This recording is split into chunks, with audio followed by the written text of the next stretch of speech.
Welcome to my scientifically informed insider look at mental health topics. If you find this video to be interesting or helpful, please like it and subscribe to my channel. Hello, this is Dr. Grande. Today's question asks, are there ways that low extroversion is better than high extroversion? So put another way, is there an upside to being an introvert as opposed to being an extrovert? So I'm going to answer this question by giving the 6 ways that it's better to be an introvert. And the reason I'm using number 6 here is based on a number of facets we see in extroversion, and I'll explain a little bit more about that in a moment. So one of the things we often hear about extroversion is that it's socially desirable, right? It's more desirable to be extroverted than to be introverted.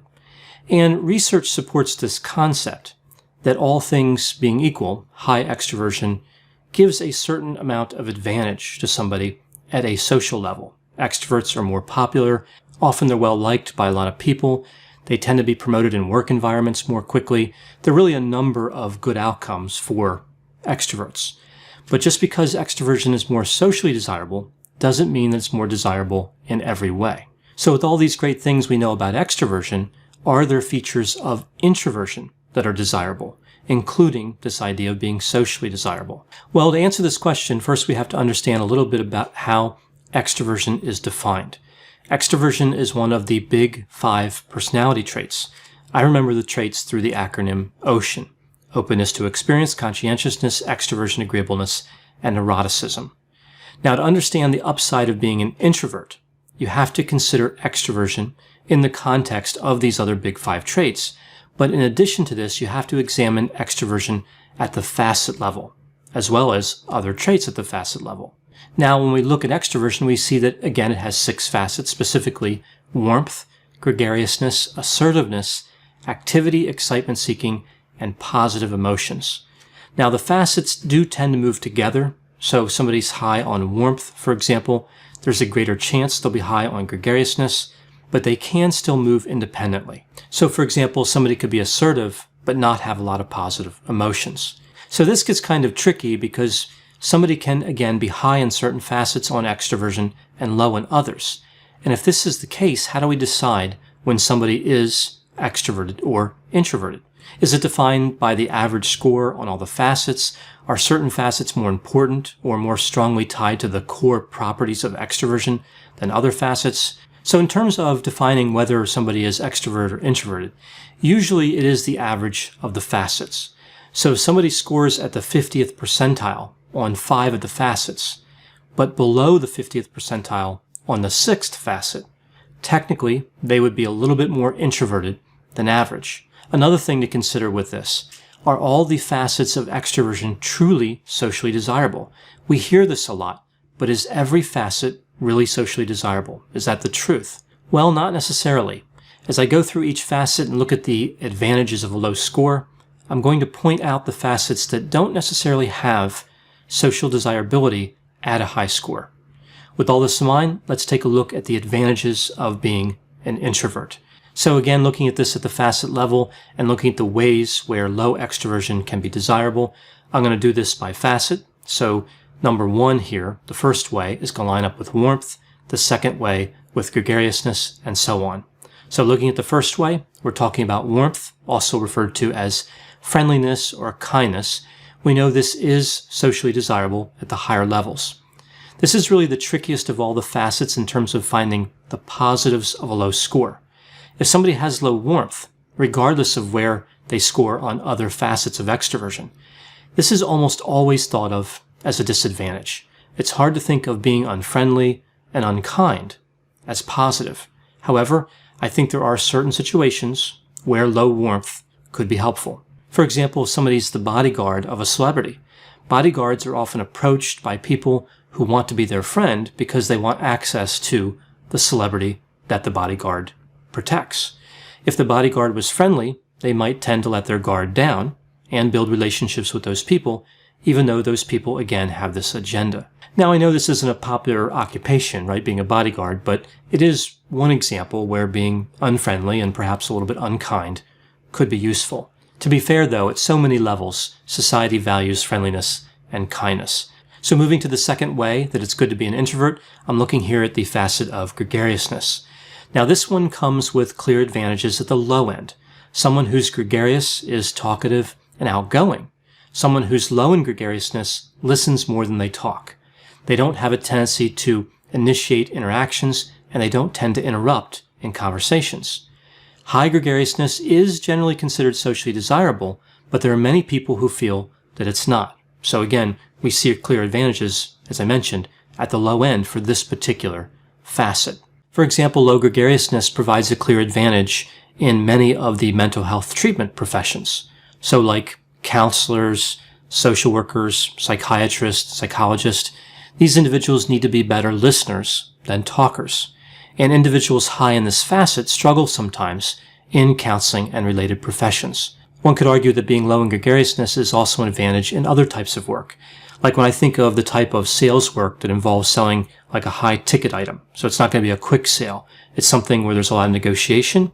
Being low in gregariousness could come in handy because you, again, want to listen more than you talk often in those situations. I've heard this theory before that in counseling specifically, people high on gregariousness make better group counselors, so better group facilitators, and people low in this facet make better individual counselors, so one-on-one counseling. I can appreciate this argument, but again, when we're specifically talking about gregariousness, group facilitators also need to do more listening than talking. Moving to the third way, this would be assertiveness. Now, this is an interesting facet because it's clearly helpful in some situations, and it's clearly damaging in others. This one can be socially desirable sometimes, but if somebody's always assertive, that would not be socially desirable. I think the important aspect here that makes assertiveness useful is knowing when to be assertive and when not to be. I think low assertiveness paired with low agreeableness is a good combination for keeping groups of people, like a team in a work setting, from running off in illogical directions. This combination of low facet assertiveness and low trait agreeableness allows somebody to sit back and watch people interact, look at the ideas that are being presented, and evaluate how reasonable those actions are. The low assertiveness allows somebody to avoid jumping in and dominating, so it keeps them from being aggressive, which probably keeps their credibility intact. And of course, the low agreeableness allows somebody to disagree, which is crucial when functioning as a team. Now moving to the fourth way, we're looking here at activity. And activity refers to somebody who's always in a hurry, kind of always on the go. This one is interesting because I don't see this really as being socially desirable on the high end. In some ways I can see how it might be, but there's just as many ways I could identify where it would not be. Low activity imparts clear advantages. Here we see somebody who is calm. They take the time to listen. They can focus. They're not easily distracted. They don't run the risk of seeming too important to deal with other people, so they don't appear narcissistic. So here with activity, again, I think this one's pretty clear. Having low activity imparts clear advantages. Moving to the fifth way, here we see the facet of excitement seeking. So is excitement seeking socially desirable? I think that for somebody who's extroverted, it is, but for somebody who's introverted, it's not. Excitement seekers tend to be attracted to one another, but someone who's low in excitement seeking is uncomfortable around people who score high in this facet. There are some clear advantages to a low score in excitement seeking. There's less likelihood, if you're low in excitement seeking, that you'll be arrested or convicted for a crime. There is a reduced likelihood of being injured in an accident. People low in this facet tend to be safer drivers, and they have better decision-making skills. One interesting combination we see with low excitement seeking is when it's paired with high adventurousness from openness to experience, which of course is another trait. This person looks for interesting things to do, but tries to manage the risk. They try to limit the dangerous component of looking for adventures with an excitement-seeking kind of lens. So this leaves us with the sixth way, the final facet for extroversion, which is positive emotions. Now this one's clearly socially desirable, and it's hard to make a case for low positive emotions being a good thing. But interestingly, we do see some advantages from low positive emotions under certain circumstances. To understand this, we need to take a look at the trait of neuroticism for a moment. So low positive emotions doesn't equal high negative emotions. So negative emotions are measured on neuroticism. That's essentially a facet of neuroticism, and of course positive emotions, as I mentioned, is a facet of extroversion. So we have these concepts kind of split across two traits. We know that a lack of happiness doesn't mean sadness. A lack of optimism doesn't mean pessimism. So low positive emotions really means the absence of being cheerful, the absence of having happy thoughts and attitudes, as well as the absence of optimism. So what are the advantages of not being happy and optimistic? Well, people low in this facet tend to be more realistic. They evaluate situations without the distraction of positive emotions. This, of course, is contingent on somebody also being low in negative emotions from neuroticism. If somebody was low in positive emotions on extroversion and high in negative emotions on neuroticism, then their appraisals would be skewed negatively. They would be too pessimistic in their calculations. So that wraps it up for the 6 facets and therefore the 6 ways that being an introvert could impart some sort of advantage. I know whenever I talk about topics like extroversion and introversion, there will be a variety of opinions. Please put any opinions and thoughts in the comment section. They always generate a really interesting dialogue. As always, I hope you found this discussion of extroversion to be interesting. Thanks for watching.